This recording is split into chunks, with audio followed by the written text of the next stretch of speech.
Hi, this is Todd Baker, your certified mortgage planner. I'm here with my branch manager, Pete Montesino. We call him the Moogle because he's just like Google.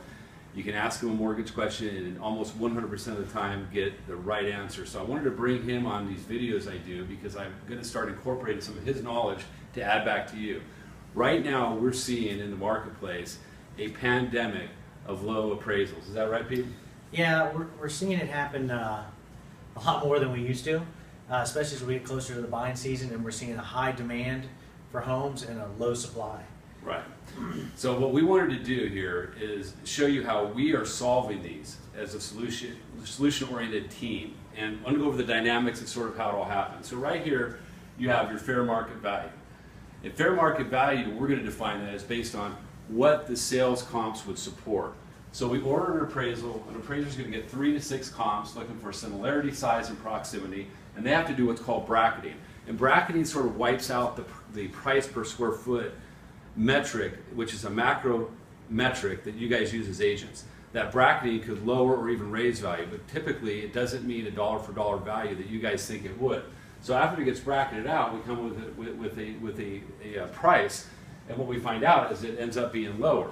The reason, and I'm going to have Pete jump in here, the reason is because demand is over here. It's way past fair market value.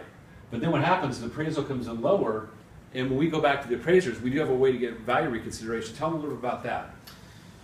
Well, what we're seeing is prices. And if we come over to this side, we're seeing our prices in our home. So we have a market right now where these sellers know that it's a seller's market. And what that means is they're actually going top of market to try and sell their house for as much as possible. On top of that, when they're selling their home, there's multiple offer situations that are occurring. So we had a situation the other day where the home went on the market on, I believe it was a Tuesday night. On Wednesday they had 58 showings. So imagine what that looks like to a seller. They probably had 58 showings and then they had who knows how many offers. And the odds are there were not a single low offer. They were all probably higher and higher and higher and higher. And who's the seller going to go with? Highest offer. They're probably going to go with the highest offer. Because it brings back the most income on the house. Problem is, you have back to fair market value, is the house is going to be worth what it's going to be worth.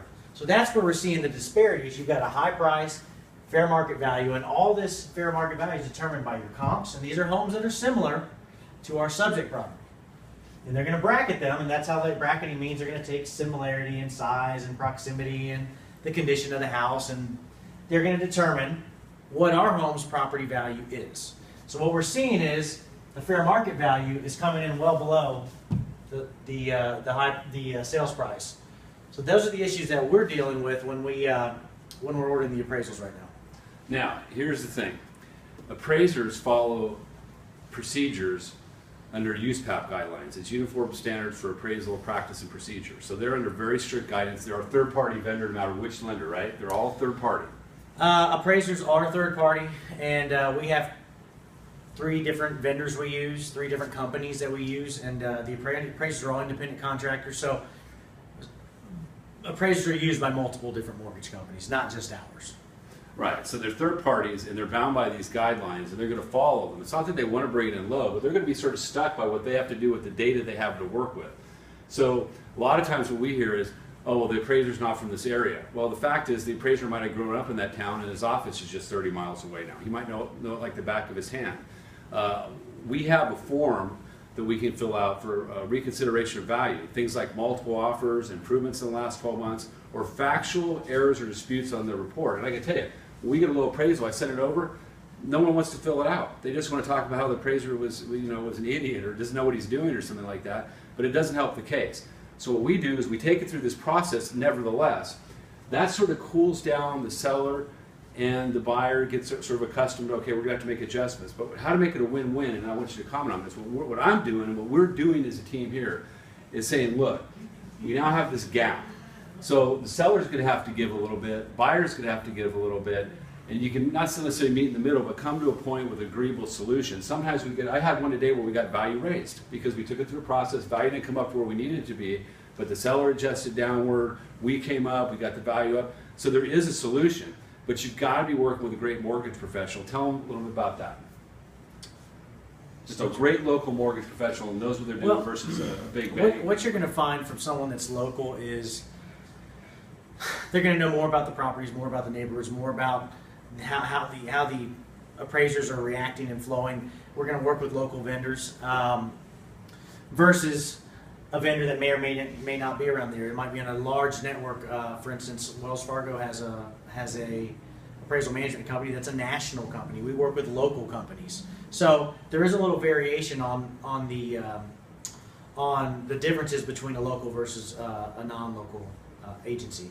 So, well, the last thing too is talk about some of the stress. Let me tell you the worst thing you guys can do. The worst thing you can do is start talking about my seller had to move here, my buyer had to do that, because all you're going to do is stress the situation out.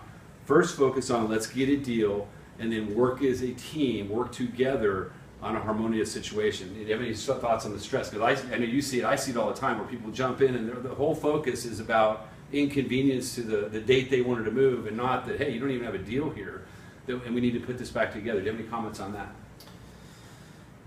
you know, when you're a buyer, it's stressful, and a seller, it's really stressful as it is going into it. And what we try to do is try to ease the stress throughout the transaction. It's the value becomes very, you know, did the agent price the house right, or did the seller have the house priced right? You know, we're in a seller's market. There's no question about that. So the prices are going to be a little bit higher. We just have to go into it up front, educating our buyers and sellers that you know, if you go in at a higher price, that it could come back a little lower on the appraised value. The lenders will always work off of the appraised value. But our goal as a team, when we work together with the listing agents and the buying agents, is to, if it happens, work on a solution. And the best way to work on it is together.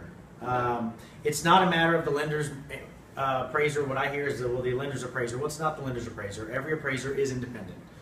So it's working together as a team to find a solution. That's right. If you guys do that, you will get your houses closed. You'll get it closed on time. Just so you guys know, as far as I know, every one of our appraisals that came in low this month, we are closing, and everyone's happy.